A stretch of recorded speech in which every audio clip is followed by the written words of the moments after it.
तो आज हम एक बड़ी ही क्लासिक कहानी में छिपी एक पहेली को सुलझाने वाले हैं। ये पहेली है 3 रानियों की।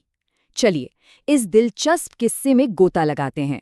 कहानी की शुरुआत होती है बेताल के इन शब्दों से, जो वो राजा विक्रम से कहता है।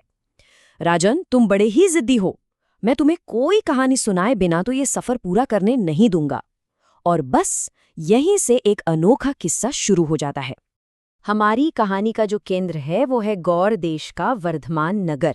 यहाँ राजा गुणशेखर का शासन था, लेकिन ये कोई ऐसा वैसा शासन नहीं था। ये अपनी क्रूरता के लिए मशहूर था। असल में राजा गुणशेखर तो बस नाम का राजा था।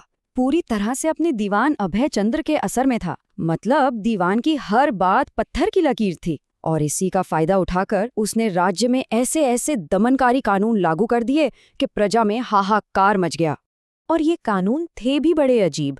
सोचिए, मंदिर में कोई ज्यादा देर तक पूजा नहीं कर सकता, उस पर पाबंदी। दान पुण्य जैसे कामों पर भी रोक लगा दी गई। और अगर किसी ने इन कानूनों को तोड़ा तो सजा क्या थी?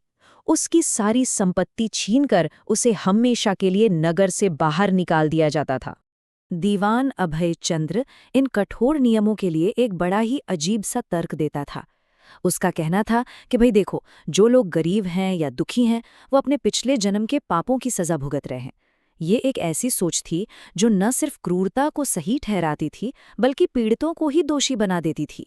लेकिन देखिए, समय हमेशा एक जैसा नहीं रहता। कहानी ने एक नया मोड़ लिया और अब मंच पर आती हैं 3 बेहद नाजुक रानियां। राजा गुणशेखर की मौत के बाद उसका बेटा धर्मराज गद्दी पर बैठा, और उसने राजा बनते ही जो पहला काम किया वो था उस क्रूर दीवान को राज्य से बाहर निकालना। बस इस एक फैसले से ही पूरी प्रजा में खुशी की लहर दौड़ गई। राजा धर्मराज की 3 रानियां थीं जो अपनी खूबसूरती और अपनी संवेदनशीलता के लिए जानी जाती थी। इंदुलेखा, तारावली और पद्मावती। और हमारी पहेली इन्हीं तीनों से जुड़ी हुई है। अब कहानी उस हिस्से में पहुंचती है जहां इन रानियों की कोमलता, उनकी नज़ाकत की, कह सकते हैं, एक तरह से परीक्षा होती है। और यहाँ एक के बाद एक ऐसी घटनाएं होती हैं जिन पर यकीन करना ही मुश्किल हो जाए। एक दिन की बात है, राजा अपनी रानियों के साथ बाग में टहल रहा था। तभी रानी इंदुलेखा के बालों में लगा एक छोटा सा फूल टूटकर उसके पैर पर जा गिरा। अब ये तो एक बहुत ही मामूली सी बात लगती है ना? लेकिन जो हुआ वो एकदम हैरान करने वाला था। उस नाजुक से फूल के गिरने भर से इंदुलेखा के पैर पर एक गहरा घाव हो गया। सोचिए, कई दिनों तक उसका इलाज चला, तब जाके वो ठीक हो पाई। अच्छा, कुछ दिनों बाद एक और अजीब घटना हुई। रानी तारावली रात को खुले में सो रही थी, और चांद की जो ठंडी शीतल रोशनी होती है वो उनके शरीर पर पड़ रही थी। और क्या हुआ, सिर्फ उस चांदनी के छूने से ही तारावली के पूरे शरीर पर फपोले पड़ गए। उन्हें भी ठीक होने में कई दिन लग गए। ये दूसरी घटना तो पहेली को और भी ज्यादा उलझा देती है। और अब सुनिए तीसरी और सबसे अविश्वसनीय घटना। अगले दिन महल से काफी दूर एक घर में कोई मूसल से धान कूट रहा था। बस एक हल्की सी धीमी धीमी आवाज आ रही थी। और हैरानी की बात देखिए, सिर्फ उस दूर से आती आवाज को सुनकर ही रानी पद्मावती के हाथों में छाले पड़ गए।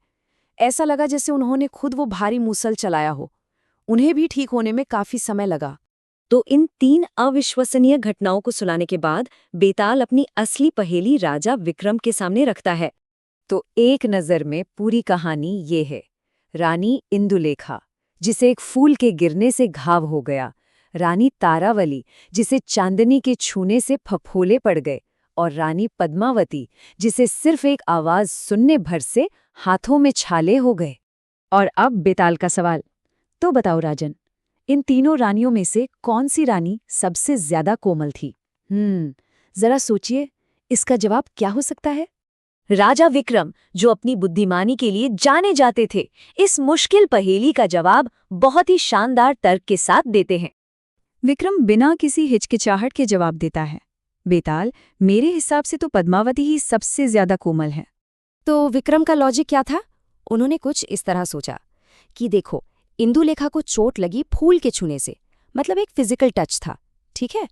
तारावली को फपोले हुए चांदनी के स्पर्श से, ये भी एक तरह का टच ही है। लेकिन पद्मावती, उसे तो किसी चीज ने छुआ तक नहीं था, उसे चोट सिर्फ एक आवाज को महसूस करने से लगी, और यही बात उसे सबसे ज्यादा नाजुक बनाती है। विक्रम के शानदार और सटीक तर्क के आगे बेताल के पास कोई जवाब नहीं था। उसे मानना पड़ा कि राजा ने पहेली को बिल्कुल सही ढंग से हल कर दिया था। लेकिन जैसा कि विक्रम बेताल की कहानियों में हमेशा होता है, जवाब देते ही विक्रम का मौन व्रत टूट गया और पलक झपकते ही बेताल एक बार फिर से उड़कर गायब हो गया। और ये कहानी हमें एक बड़े ही दिलचस्प सवाल के साथ छोड़ जाती है कि आखिर बहुत ज्यादा संवेदनशीलता और सच्चाई से दूर हो जाने के बीच की वो पतली सी रेखा कहाँ होती है।